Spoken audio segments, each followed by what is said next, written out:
Vous êtes des appelés de Jésus-Christ, Romains 1,6. Vous êtes le sel de la terre, Matthieu 5,13. Qu'est-ce qu'un véritable chrétien?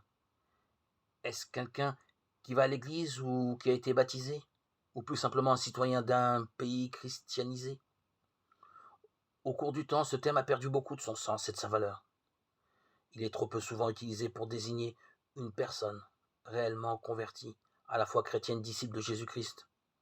On entend bien dire que l'habit ne fait pas le moine. Dieu ne regarde pas l'apparence, mais au cœur. 1 Samuel 16, 7. Ainsi, une personne qui n'a pas besoin de Jésus-Christ, mais se considère chrétienne parce qu'elle va à l'église ou participe à des bonnes œuvres, n'a de chrétien que la façade et n'a aucun lien avec Dieu qui lie dans le cœur. Un vrai chrétien s'est reconnu pécheur devant le Dieu saint et a mis sa foi et sa confiance entièrement en Jésus-Christ crucifié pour ses péchés. Quel repos de savoir que Jésus en a porté le châtiment.